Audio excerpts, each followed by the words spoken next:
The search continues to find two missing boaters who were last seen on this Sheboygan County lake. The very latest on the search is just ahead. And cops say whoever's behind this string of break-ins is looking for one thing: cash. Here in Petoskey, this is one such shopping center with a dozen or so businesses that all had to go without power for most of the morning.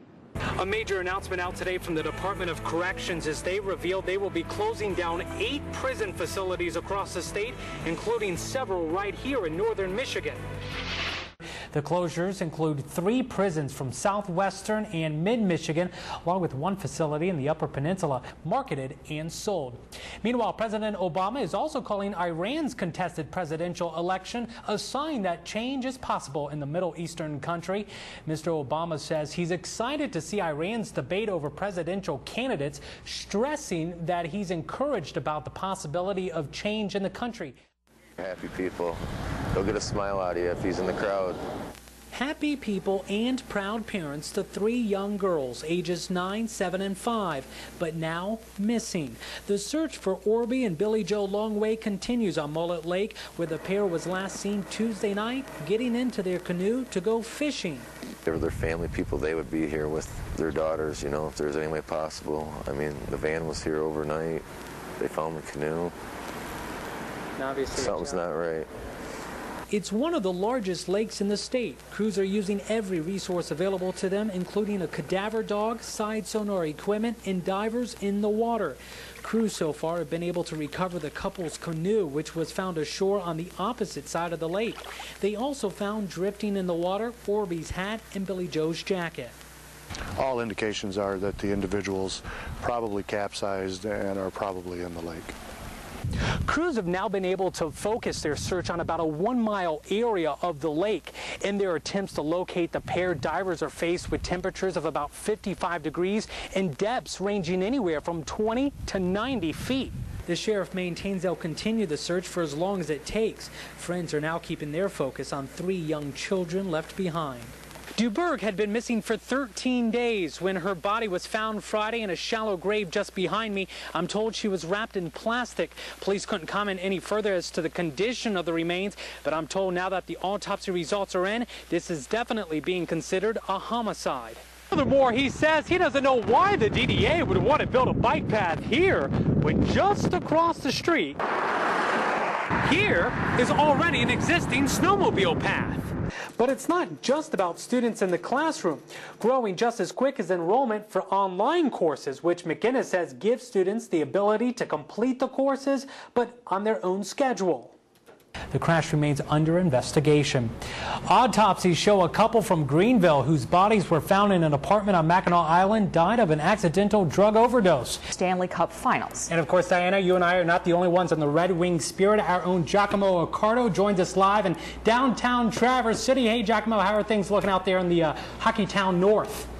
Of the Eastern Conference Finals. To the highlights we go. Cleveland down. Dwight Howard gets to work early. Turkoglu drives the lane and hooks a pass to Howard for a 2-hand slam.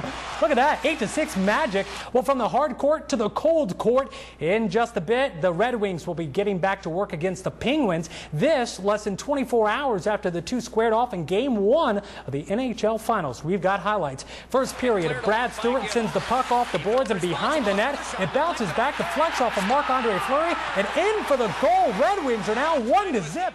To be fair, I came here to Independent Bank to find out why the church was never notified and to ask why is the bank foreclosing on the church even though they continue to make their monthly payments on the loan.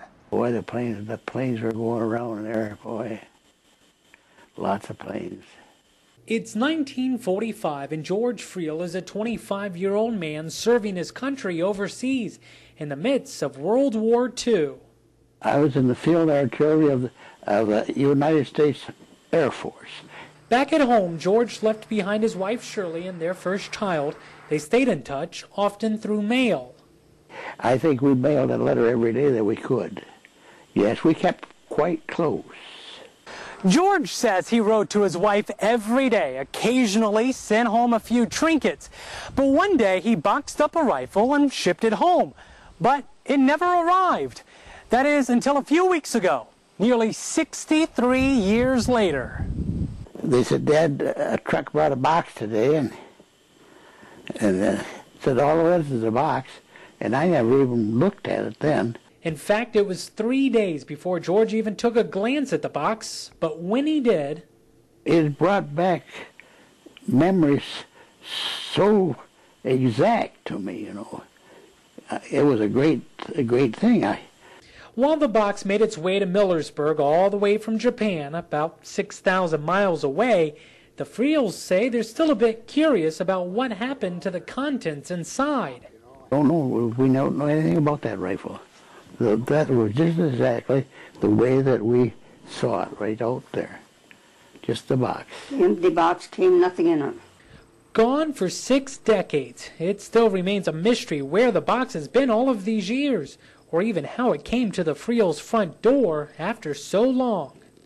People can't tell you why either, but I know there is a reason, and I definitely am sure of what goes around comes around. And just when they thought the story was written, the Friels say they now have one more unique chapter they can add to their novel of life. In Presque County, Greg Angel, 7 and 4 News. That's where 7 and 4's Greg Angel is standing by live with a look at some of the fun that has everyone smiling. Hi, Greg. Hey guys, yeah, a lot of fun to be had down here in Gaylord for this year's Alpenfest. Behind me, the ice cream social just finishing up. And here's a real quick cool thing. This year, Alpenfest is going green. All of the banana peels are now going to be collected for compost, so that's pretty cool. Well, throughout our time here at Alpenfest, we have seen the treats to eat, the rides to go on. And today, we wanted to check out a little bit more about those clothes. You guys are just running around chasing everybody down, aren't you? As we started out, it didn't take long. Soon enough, we found our first pair of lederhosen. But we really had to ask. You staying a little warm in these things? Oh, these things are really warm. It's the outfits that give Alpenfest its charm. The men wear the lederhosen. These are obviously leather, so they are warm, and they're fun to wear. You know, they're cool. Everybody's got a few different socks and shoes on, and matching shirts. You can match it with any color. And Is this really constituted as lederhosen? This was an official T-shirt maybe in 1985, somewhere around there, and that's when I got it. I bring it out every year for a week. And the ladies have got their dirndls. Oh, I just really like Alpenfest. I like to dress up. I borrowed this from a friend. Some of them are one-piece, and I think originally they were two-piece, more like a vest and a skirt. And so we've just kind of taken a little bit of whatever we like and put it on. But some folks do admit wearing these can get a little interesting. Try riding these on a motorcycle. I live 5 miles out of town, so I come in a motorcycle with my lederhosens on. Must get a few looks in traffic. I turn some heads.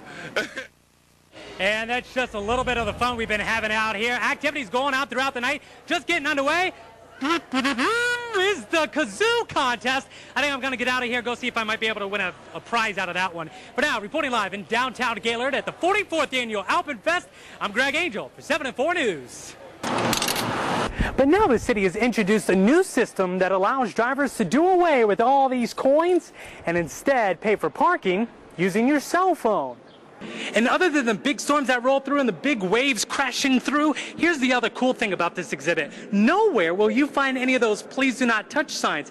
As a matter of fact, the folks here say not only do they want this exhibit to be very informative, they also want it to be very hands-on. Vice President Joe Biden was in Kalamazoo Friday to announce billions of dollars in stimulus money for Michigan. Biden was joined by the state's heavy hitters in government, including Senators Debbie Stabenow and Carl Levin, along with Governor Jennifer Granholm. Well, it is Friday. That means it is time for another edition of 7 and 4's The Rant. It's a chance for viewers like you to call or email in your thoughts on what's irritating you or maybe something you're excited about. Let's get it started. Well, Tony writes in, he says the dealers blame the distributor, they blame the refiner, they blame the distributor and the dealer, and so it goes on. They have so many ways of jerking us around. If there was ever a reason to nationalize an industry, this is the group. Now, to add to their frustrations, just last night, gas jumped again. It's now up to $2.95 a gallon at many stations here in the area. That's the latest. Reporting from Otsego County, reporting from Mackinac County, Greg Angel, 7 and 4 News.